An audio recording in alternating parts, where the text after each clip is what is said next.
अगं जया, चलतेस ना तू माझ्यासोबत? तयार आहेस ना? खरं तर दुपारच्या साखर झोपेत असताना 2:30 वाजता फोन वाजला.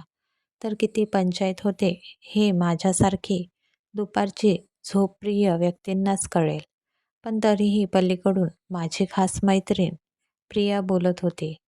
त्यामुळे फोन उचलणे भाग होतं आणि तिच्याशी बोलणंही भाग होतं. कुठे जायचं मला काहीच कळलं नाही. मला काही आठवेनाच. अशी कशी गं जया तू? आज दुपारी आपल्या महिला मंडळामध्ये गोडबोलेबाईचं लोकांना कसं बदलायचं या विषयावर व्याख्यान आहे. आपण जाणार होतो ना तिथे? प्रियाने आठवण केली. खरं तर मुळातच व्याख्यान हा झोप येणारा विषय. त्यात दुपारची झोप सोडून आपण त्या व्याख्यानाला गेलो तर पुन्हा झोपणारच. अशा विचारांमध्ये मी होते. पण शेवटी मीच आपण जाऊ त्या व्याख्यानाला असं म्हटलं असल्यामुळे तिला म्हटलं, ठीक आहे, होते मी 10 मिनिटात तयार. ये तू घरी. जाऊया आपण. मंडळामध्ये गोडबोलेबाईचं व्याख्यान होतं. विषय इंटरेस्टिंग होता. तुम्ही विचार करा आणि समोरचे लोक बदलतील. खरं तर पटणारा नव्हता. पण तरी त्या काय सांगणार हे ऐकण्यासाठी आम्ही उत्सुकतेने गेलो होतो. व्याख्यान छानच होते. मतितार्थ असा होता की समोरच्या व्यक्तीने जसं वागावं असं तुम्हाला वाटतं त्या पद्धतीने तुम्ही विचार करून तुमचे विचार त्याच्यापर्यंत पोचवायचे आणि बोलण्यातही तेच विचार आले पाहिजे. नकारात्मकता नको. अवघड होतं तसं करणं. पण म्हटलं प्रयोग करायला काय हरकत आहे. मी लगेच दुसऱ्या दिवसापासून सुरुवात केली.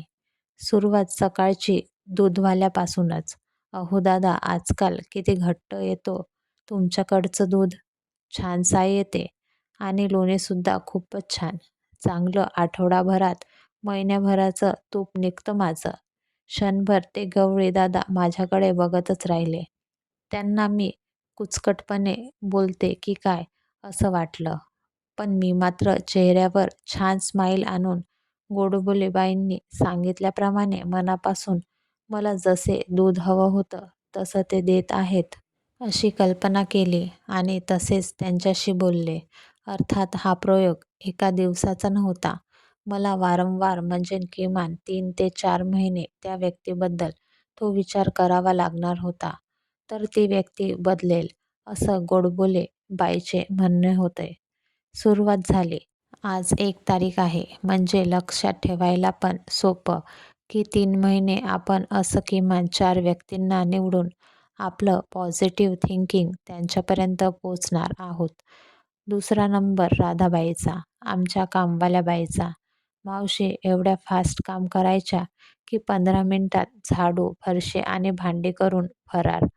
मला आपलं त्यांनी जरा निवांत थांबावं, 4 घरच्या गोष्टी सांगाव्यात आणि थोडंसं कानाकोपऱ्यात सोडून झाडतात ते त्यांनी झाडावं, पुसावं, भांड्यांना खरकट राहू देऊ नये असं वाटायचं.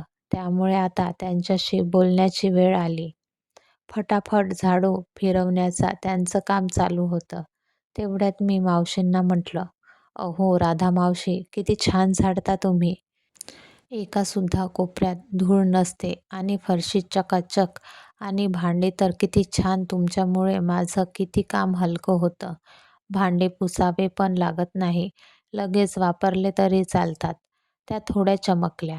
पण त्यांनी माझ्याकडे फारसं लक्ष दिलं नाही. पण थोडंसं झाडताना व्यवस्थित झाडलं. असो, 3 महिने येता जाता वारंवार त्यांच्या कानावर माझी हे विचार पडतील असं मला बोलावं लागणार होतं. नंतरची पाळी अर्थातच नवरोबाची. येता जाता रागावणं आणि वस्तू सापडल्या नाही तर माझ्यावर कावणं हे माझ्या सरावाचं होतं. अगं माझे मोजे कुठे ठेवले आहे? एक गोष्ट धड सापडत नाही ऑफिसला जाताना.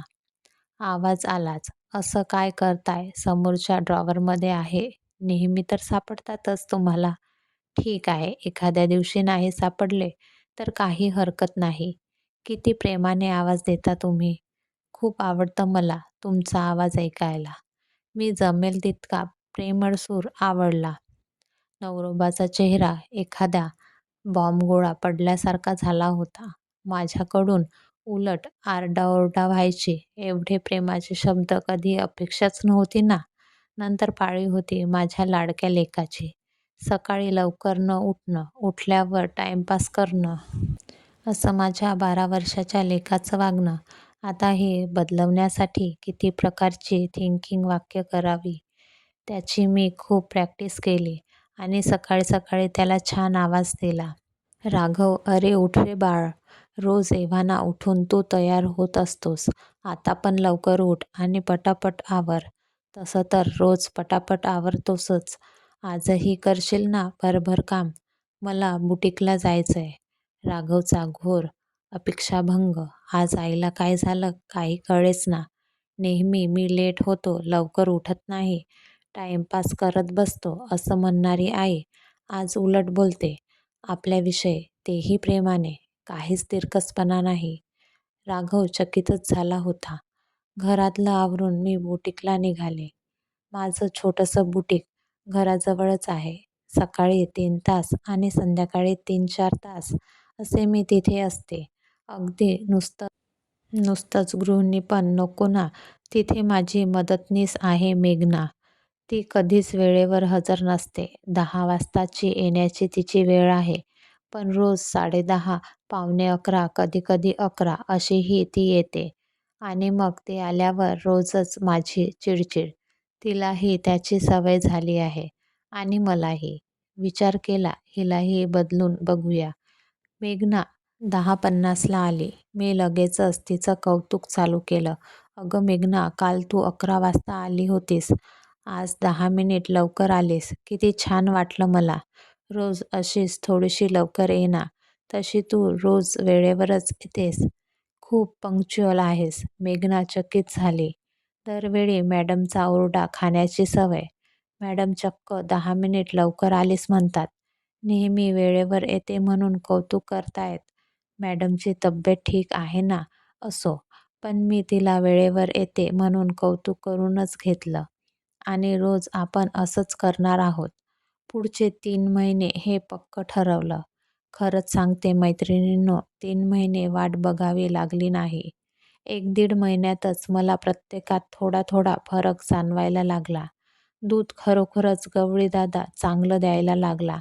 कामवाली बाई थोडंसं कानाकोपऱ्यातून व्यवस्थित पुसून घ्यायला लागली. भांडीही स्वच्छ निघायला लागली. नवरोबाची चिडचिड कमी झाली. थोडं प्रेम वाढलं. मुलगा माझा आरडाओरडा वाचवायला लागला. थोडासा जबाबदारीने वागायला लागला. मेघना तर आता 10:15 वाजेपर्यंतच बुटीकमध्ये पोचलेली असते. खरंच आहे, आपण समोरच्याला नेहमीच नकारात्मक ऊर्जा देत राहतो. तुझ्यात सुधारणा होणार नाही. तुझ्याशी बोलण्यात अर्थ नाही. तू असाच राहणार. तुझा स्वभाव बदलणे अवघड आहे. अशा बोलण्याने आपली नकारात्मक ऊर्जा त्याच्यापर्यंत जाते आणि तो तसाच वागत राहतो. त्याऐवजी थोडासा उलट विचार करून पाहिला तर आपल्याला समोरची व्यक्ती कशी वागायला हवी आहे तशी ती वागते, अशी नुसती कल्पना केली तरी पण मनाला छान वाटतं. तीच कल्पना आपण त्याला बोलून दाखवली, त्याचं छोट्या मोठ्या गोष्टीत कौतुक करत राहिलो आणि त्यांच्यात सुधारणा होताना दिसली तर त्याला अप्रिशिएट करत राहिलो तर नक्कीच फरक पडणार आहे. आपल्यालाही विचारसरणीत आणि समोरच्याही विचारसरणीत. आणि ती व्यक्ती खरोखर चांगली वागायला लागली तर आपल्याला जेवढा आनंद होतो तेवढाच त्या व्यक्तीलाही होतो. हे लक्षात घ्यावं. मैत्रिणींनो, करून पहा. हा सकारात्मकतेचा प्रयोग आणि कसा होतो हे मला नक्की कळवा. ही कथा आवडल्या असल्यास लाईक करा, शेअर करा आणि सबस्क्राईब करा. धन्यवाद.